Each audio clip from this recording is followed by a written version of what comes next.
नमस्कार। आज हम एक बहुत ही पुरानी लेकिन उतनी ही गहरी संस्कृत कहावत के पीछे की कहानी में उतरेंगे।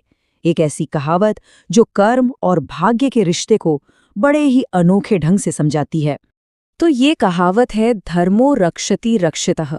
इसका मतलब सीधा सा है कि धर्म उसकी रक्षा करता है जो धर्म की रक्षा करता है ना कमाल की बात। ये सिर्फ एक लाइन नहीं है, इसके पीछे एक पूरी फिलॉसफी, एक पूरा दर्शन छिपा है। तो चलिए देखते हैं कि ये सिद्धांत एक कहानी में कैसे जिंदा हो उठता है। अब यहाँ एक सवाल उठता है जो इस पूरी कहानी की जड़ है।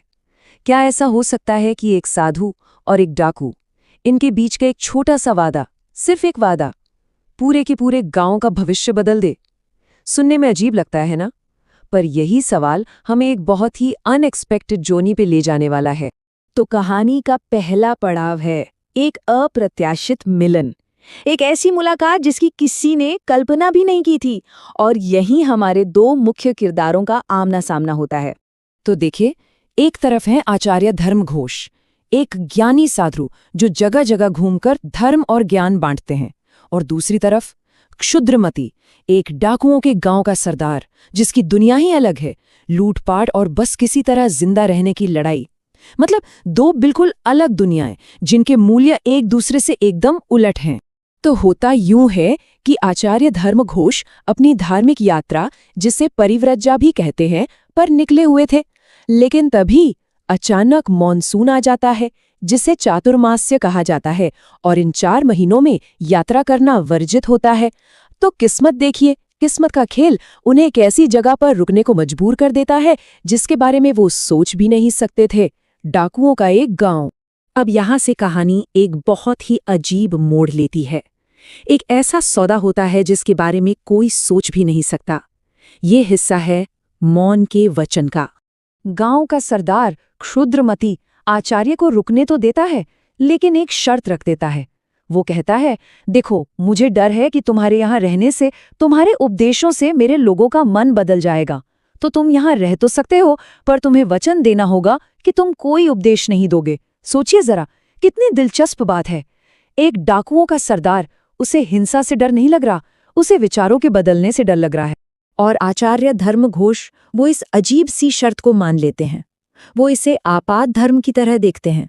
मतलब जब कोई मुश्किल आ जाए तो उस समय किया गया एक जरूरी समझौता।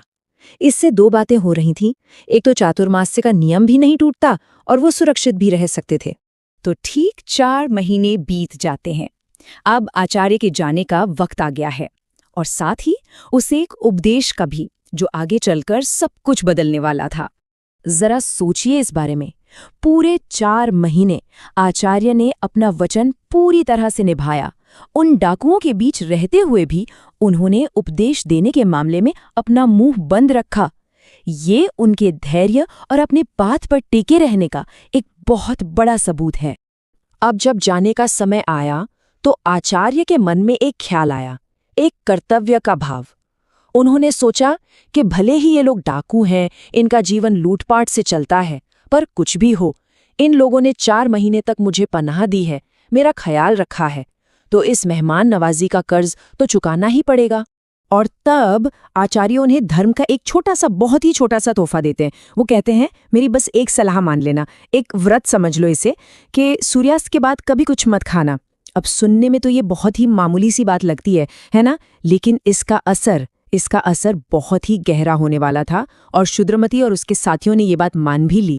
तो अब हम कहानी के उस हिस्से में पहुंचते हैं जहां से सब कुछ बदल जाता है। ये है भाग्य की परीक्षा, और यहीं उस छोटे से वचन की असली कीमत पता चलने वाली थी। तो कुछ वक्त बाद डाकुओं का ये गिरोह एक बड़ी लूट में कामयाब हो जाता है। सब कुछ ठीक था, लेकिन जब वो वापस लौट रहे थे तभी उनके अपने ही लोगों के बीच गद्दारी की खिचड़ी पकने लगी। लालच जो है वो दोस्ती पर भारी पड़ने लगा था। और उनका प्लान बिल्कुल सीधा और जानलेवा था। कुछ डाकुओं ने चुपके से शराब का इंतजाम किया, उसमें मिला दिया घातक जहर, और योजना बनाई कि ये शराब बाकी सबको पिला देंगे ताकि सारी की सारी लूट अकेले हड़प सकें।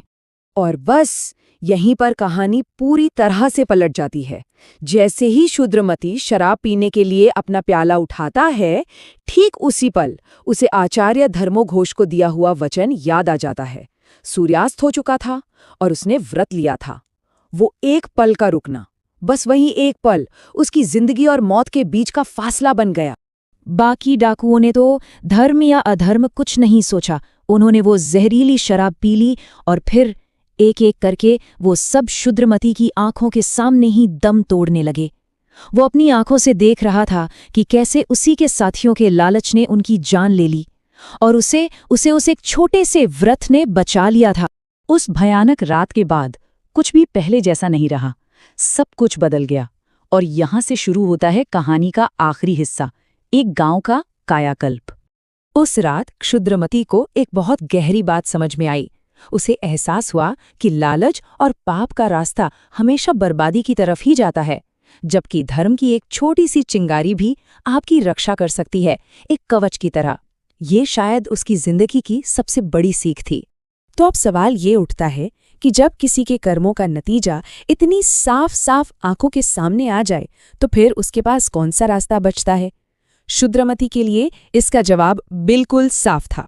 उसने डाकू वाली जिंदगी को हमेशा के लिए अलविदा कह दिया और क्या शुरू किया? खेती। एक सीधा साधा मेहनत का काम।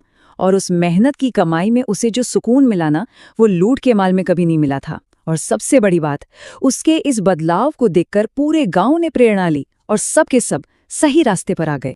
तो आखिर में ये कहानी हमें एक बहुत गहरे सवाल के साथ छोड़ जाती है कि कैसे धर्म की बस एक किरण, एक छोटा सा मामूली सा वचन न सिर्फ एक इंसान की जिंदगी बल्कि एक पूरे समाज का भविष्य रोशन कर सकता है। और ये कहानी हमें यही सिखाती है कि जब हम धर्म की रक्षा करते हैं तो असल में हम अपनी ही रक्षा कर रहे होते हैं।